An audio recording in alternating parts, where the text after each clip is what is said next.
Bienvenue au cours d'aujourd'hui d'intelligence artificielle en agriculture et alimentation. Nous sommes déjà rendus au module 5. Ce module va parler de la suite des algorithmes de classification. Jusqu'à présent, nous avons vu toutes les étapes de pré-traitement des données. Ceci comprenait la réduction des données, le nettoyage des données, la transformation des données et le fractionnement des données. Nous avons aussi vu la normalisation de données, la plus courante, à savoir min-max. Nous avons appris à fractionner les données afin de préparer les données d'entraînement et de test pour développer notre modèle et le tester. Pour diviser les données, nous utilisons un échantillonnage aléatoire simple et appliquons généralement une répartition de 70-30 entre les données d'apprentissage et de test.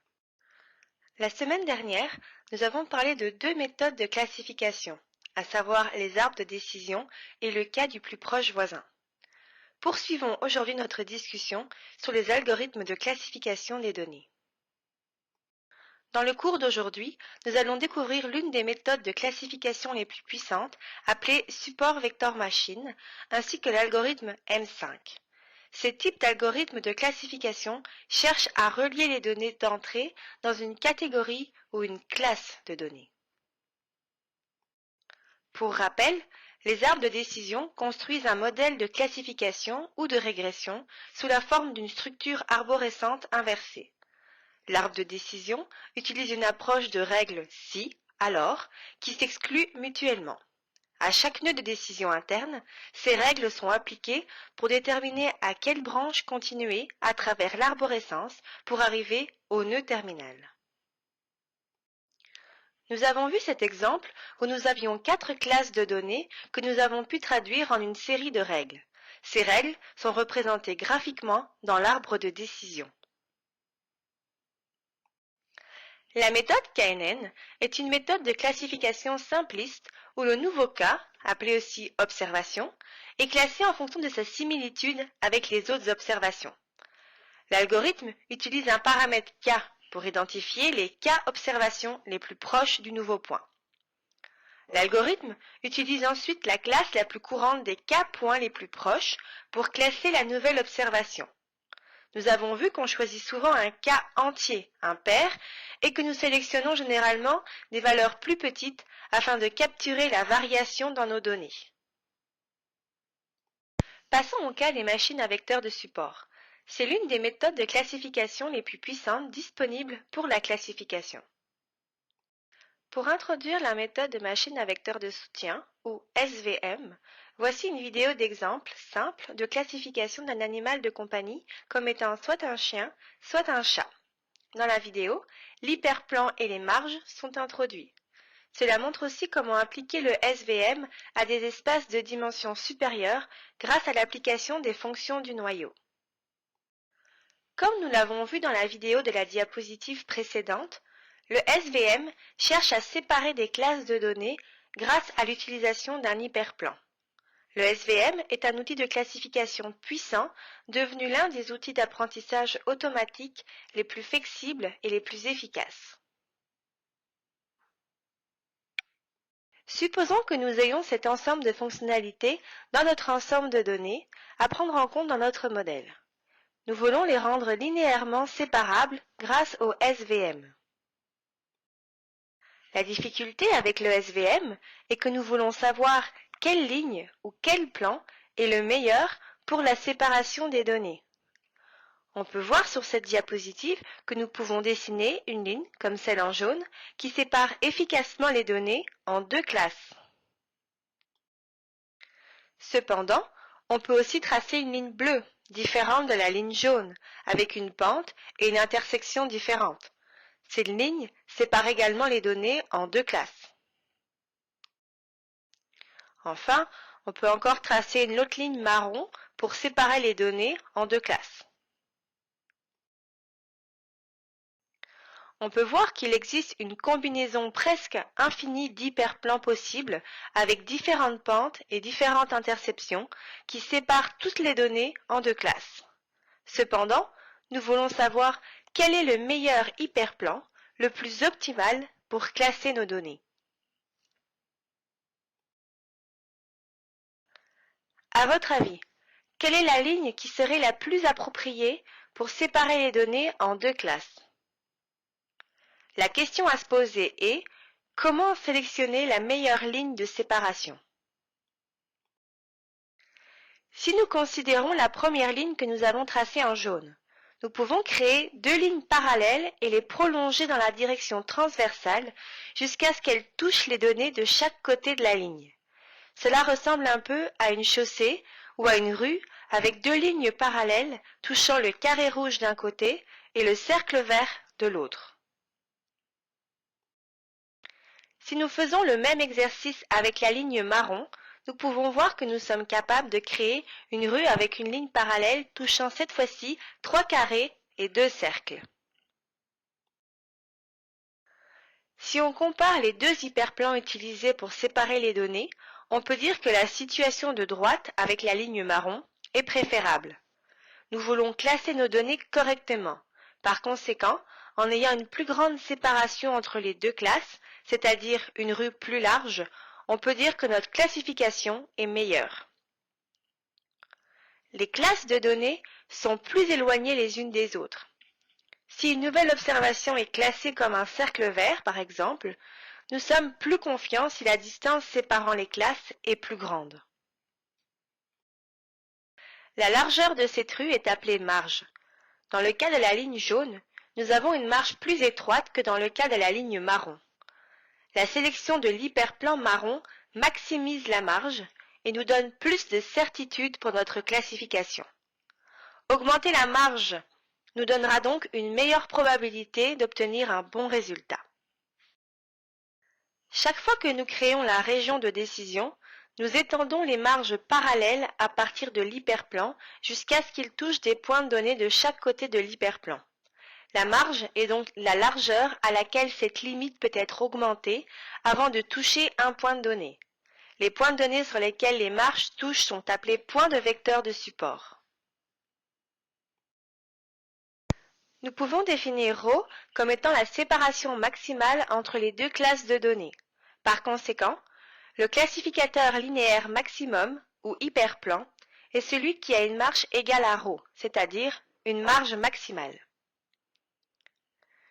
C'est la forme de SVM la plus simple parce qu'elle utilise un séparateur linéaire pour classer les données. C'est ce qu'on appelle un SVM linéaire.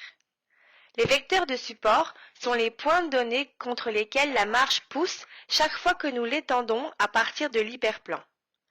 Les vecteurs de support sont appelés points difficiles car près de l'hyperplan, nous sommes moins certains de notre classification. Chaque fois que nous sommes loin de l'hyperplan, on peut dire avec plus de certitude que l'observation appartient à cette classe.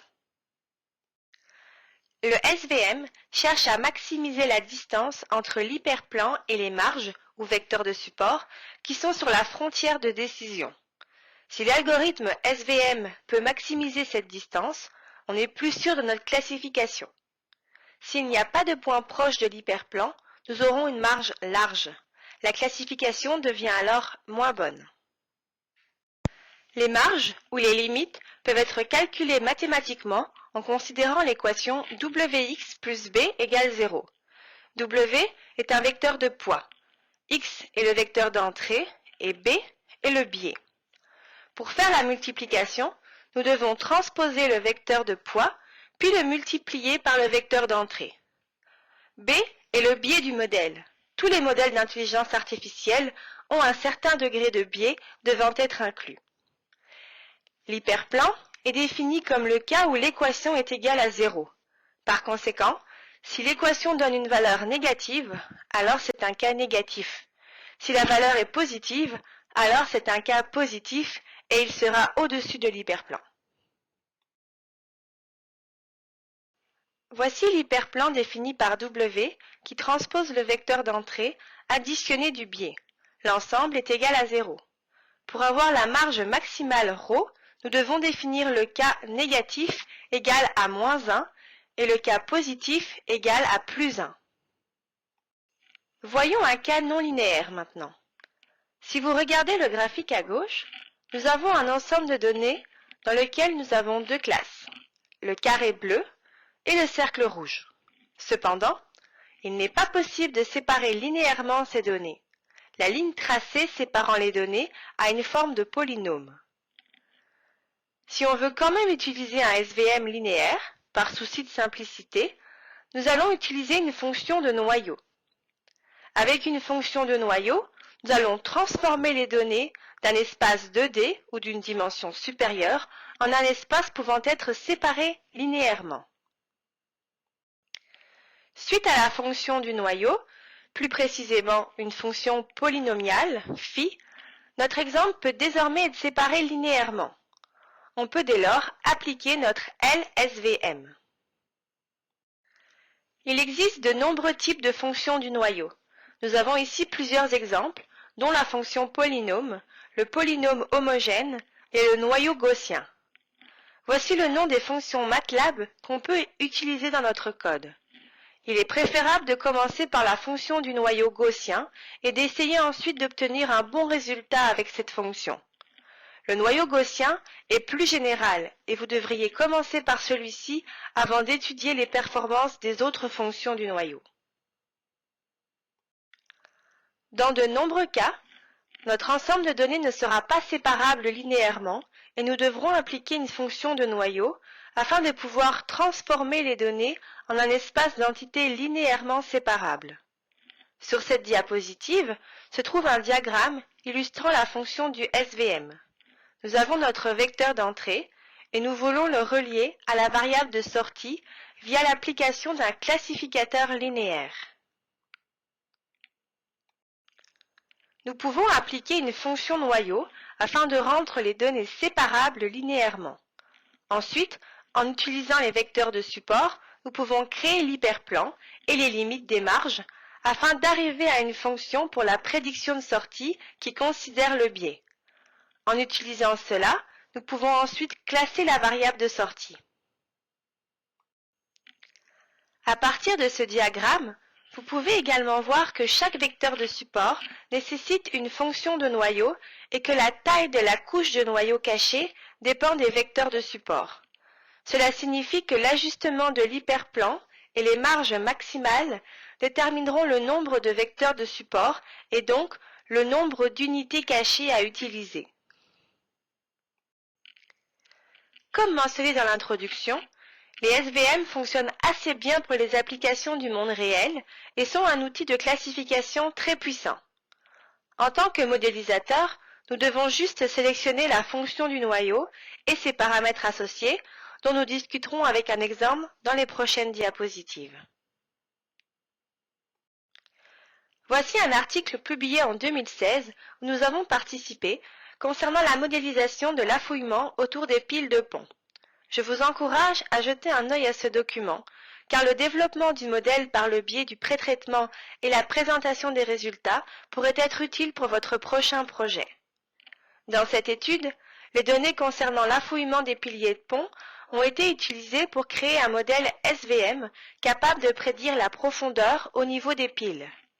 La conclusion importante à cette étude est que 6 différents types de fonctions de noyau ont été utilisés dans l'analyse, et il a été déterminé que les performances du modèle dépendent fortement du choix de la fonction noyau. Dans ce cas, la fonction noyau polynomiale a mieux fonctionné que les autres fonctions. Cependant, il n'y a généralement pas de méthode exacte pour déterminer quel noyau fonctionnera le mieux.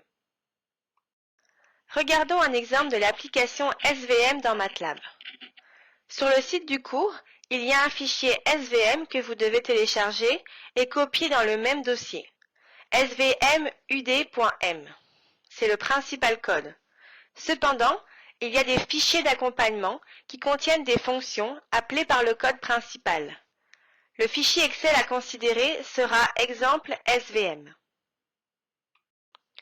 Dans cet exemple, nous avons effectué tout le pré-traitement nécessaire comme discuté au précédent module. Nous avons un ensemble de données contenant 6 entrées et une variable de sortie. En utilisant le code MATLAB séparateur.m, on divise les données en 70% d'entraînement et 30% de test. Les résultats sont ensuite enregistrés dans 2 feuilles différentes du fichier Excel. Les données de formation et de test doivent être lues par le fichier MATLAB. Cette image vous montre le code du fichier svm-ud permettant de lire les données d'entrée. Si nous regardons les données d'entraînement, nous utilisons la fonction intégrée XLSRead pour ouvrir notre fichier Excel SVM. Nous spécifions la feuille à lire qui est donnée par le train entre parenthèses. Ensuite, nous lisons chaque colonne des données et on les stocke dans les variables.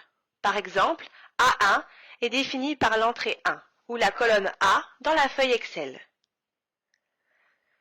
Chaque fois que vous appliquez ce code pour vos propres usages ou pour le projet, vous devez modifier le nombre de colonnes lues en fonction du nombre d'entités d'entrée que de votre ensemble de données.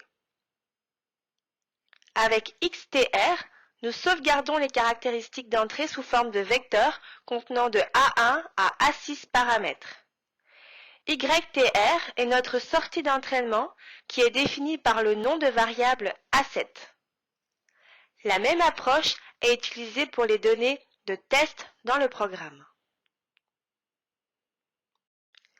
Comme d'habitude, pour exécuter le programme, nous cliquons sur la flèche verte de lecture en haut de l'écran.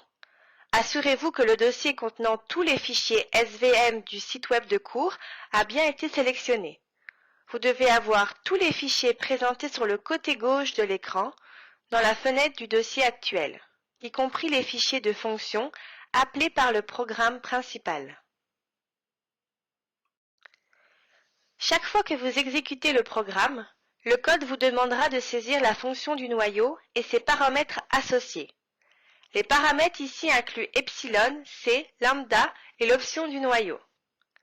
Les valeurs de epsilon est l'erreur acceptable du modèle. C'est l'écart tolérable par rapport à la valeur observée. Nous voulons généralement que ce soit aussi petit que possible. C est la limite sur le multiplicateur lagrangien.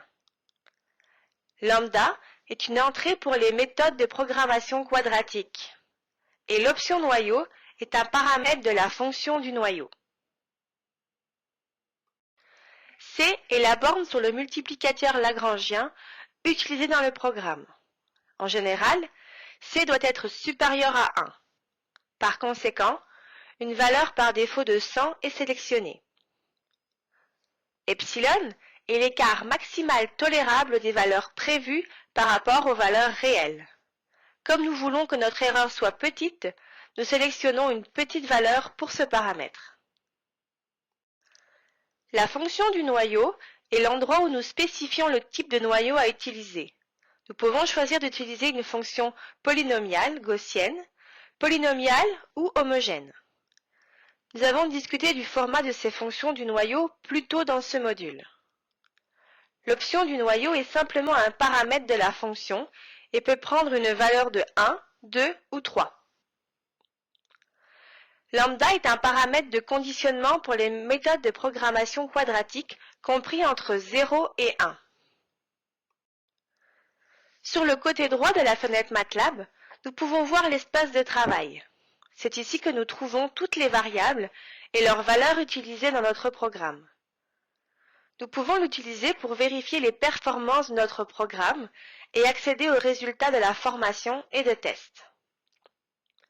Dans la fenêtre de commande en bas de l'écran, les coefficients de corrélation Pearson sont affichés pour les cas de test et d'apprentissage. Deux nouvelles fenêtres devraient également s'ouvrir pour afficher le graphique de corrélation entre les données prévues et observées pour les données de test et d'entraînement.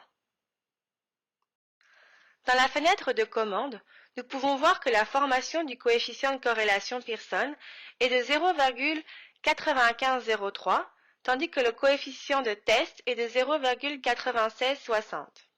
La figure 1 et la figure 2 apparaissent dans deux nouvelles fenêtres.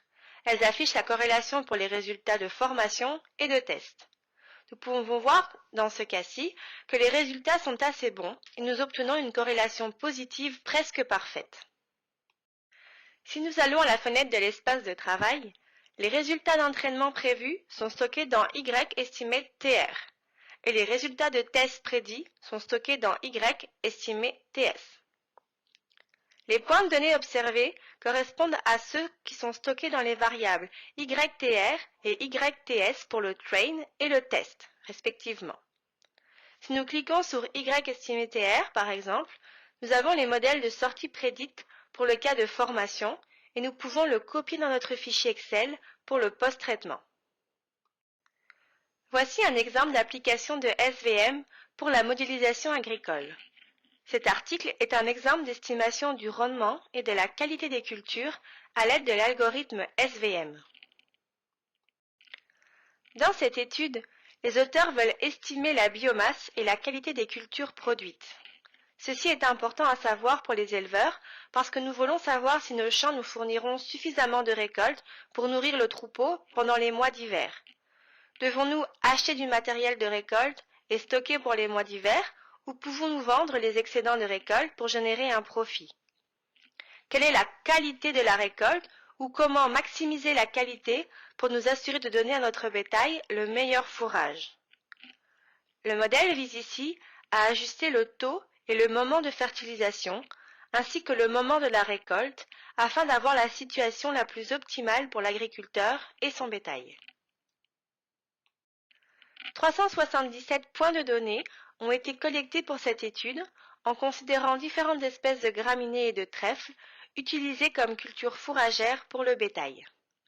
L'image montre le tracker avec un capteur d'azote monté sur le toit. Les triangles montrent l'imagerie spectrale permettant de mesurer les niveaux d'azote.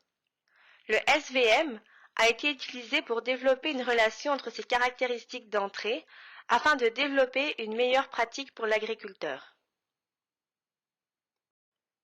Cette diapositive montre les données recueillies pour la distribution des espèces cultivées. La distribution a été déterminée à différents emplacements. Il est important de comprendre la répartition des cultures, car différentes plantes ont des apports, une maturation et des besoins différents en matière de teneur en azote. Le modèle SVM a été développé à l'aide du sous-ensemble d'apprentissage des 377 points de données, puis le modèle a été utilisé pour prédire l'ensemble de données d'apprentissage. Comme on peut le voir, il existe une bonne corrélation entre la matière sèche prévue et observée, le taux d'absorption d'azote et la protéine brute. La corrélation positive observée dans cette étude pour déterminer l'absorption d'azote et le rendement en matière sèche indique que l'application d'un moniteur spectral d'azote monté sur un tracteur et du SVM peut être utilisée pour déterminer l'application d'engrais.